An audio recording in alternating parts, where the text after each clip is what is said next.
বন্ধুরা, আমি চৈতালি চৈতালি ন্যাচারাল ব্লগের পক্ষ থেকে সকল বন্ধুকে জানাই আমার আন্তরিক শুভেচ্ছা।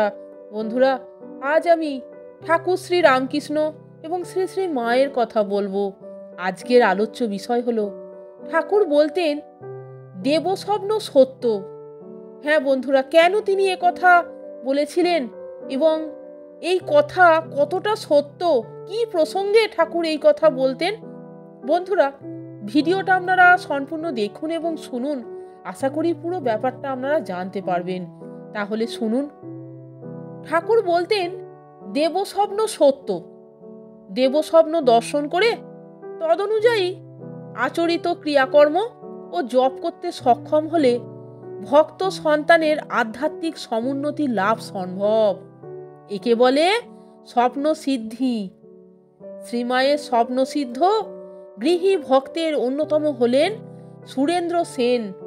তিনি স্বামী বিবেকানন্দের আমেরিকা থেকে প্রত্যাবর্তনের পর স্বামীজির কাছে ধর্মজীবনের কারণে দীক্ষা সন্ন্যাস প্রার্থনা করেন। অবধারিত দীক্ষার দিনে স্বামীজি অপর কয়েকজনকে দীক্ষা দিয়ে তাকে ডেকে বলেন, ঠাকুর বললেন আমি তোর গুরু নই। ঠাকুর দেখিয়ে দিলেন যিনি তোকে দীক্ষা দেবেন তিনি আমার চেয়েও বড়। স্বামীজির এই কথায় মর্মাহত সুরেন্দ্রবাবু নিজেকে তার অনুপযুক্ত বলেই মনে করেছিলেন।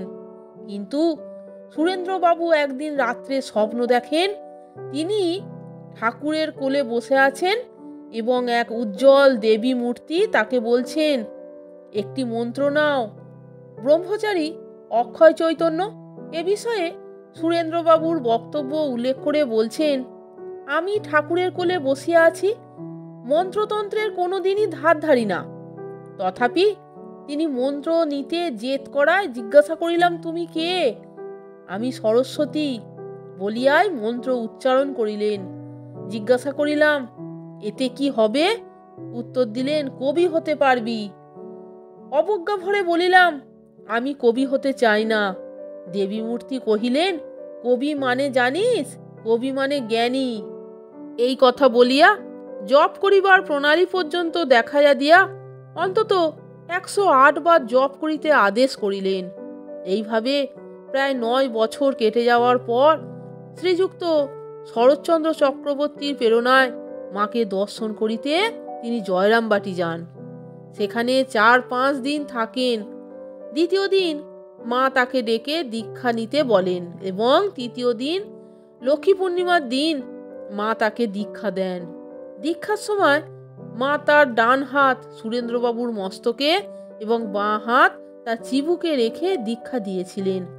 মায়ের দেওয়া মন্ত্র শুনে সুরেন্দ্রবাবু দীর্ঘকাল পূর্বের সেই স্বপ্ন দর্শনের কথা স্মরণ করে ক্ষণিকের জন্য সংজ্ঞা হারিয়ে ফেলেন। প্রকৃতিস্থ হওয়ার পরে দেখলেন তার স্বপ্নদৃষ্ট দেবী মূর্তি ও মায়ের মূর্তি এক। তিনি সেই স্বপ্নের কথা মাকে বলবার চেষ্টা করলে মা তাকে বললেন, কেন মিলছে না? ঠিক মিলছে তো। ভক্ত মানুষে মায়ের অলৌকিক শক্তির স্বরূপ প্রতিভাত হলো, অথচ ঐশ্বরিক হয়েও তিনি অত্যাশ্চর্য রূপে স্নেহ মমতায় জড়ানো পার্থিব মাতা। আর একদিনের একটি ঘটনার কথা আপনাদেরকে শোনাচ্ছি। সেটি হচ্ছে, একটি অল্প বয়স্কা স্ত্রী ভক্ত, নাম তার বিনু, স্বপ্নে মা ও ঠাকুরকে দর্শন করেন এবং স্বপ্নেই দেখেন মা যেন তাকে মন্ত্র দিচ্ছেন। কিন্তু স্বপ্নলব্ধ দীক্ষা অপূর্ণ থেকে যাওয়ায় তিনি মায়ের কাছ থেকে দীক্ষা পাওয়ার জন্য ব্যাকুল হলেন। সালটা হচ্ছে 1913 থেকে 14। তিনি কয়েকজনের সঙ্গে উদ্বোধনে যান। অধীর আগ্রহে উপরে উঠে দেখলেন একজন স্ত্রীলোক অধ্যাবগুণ্ঠনে দাঁড়িয়ে আছেন এবং কয়েকজন পুরুষ ভক্ত তাকে প্রণাম করে চলে যাচ্ছেন।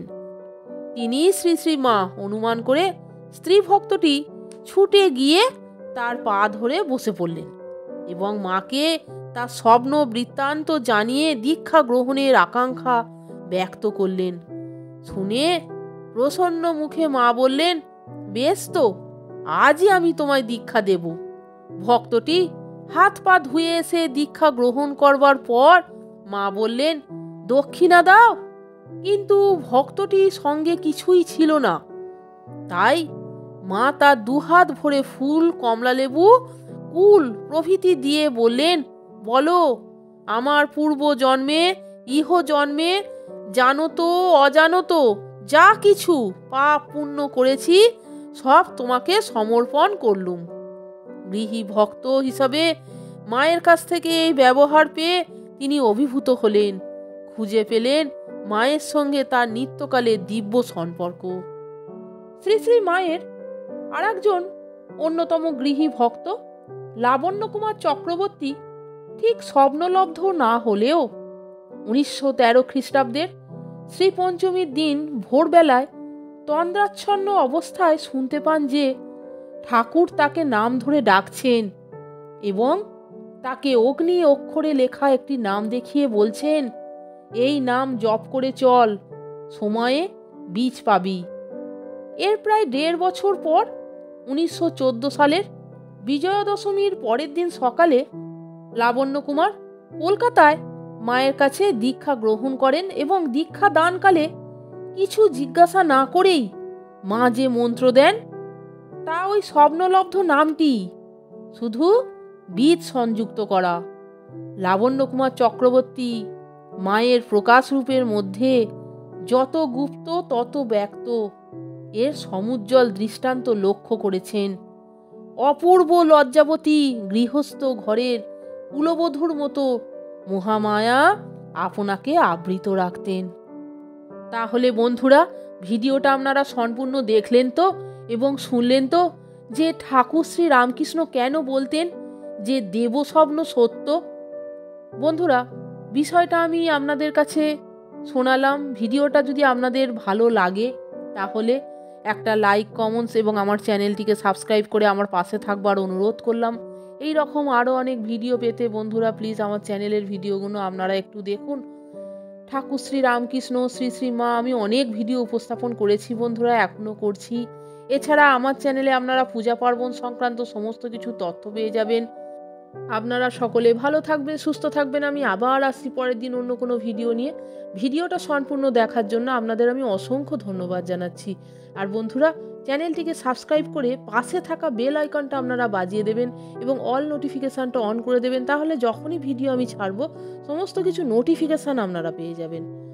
জয় শ্রী শ্রী ঠাকুরের জয়, জয় শ্রী শ্রী মা, জয় মা শারদা, জয় মা জগদ্দম্বা, জয় মা জগৎ জননী, জয় গুরু, জয় গুরু, জয় গুরু।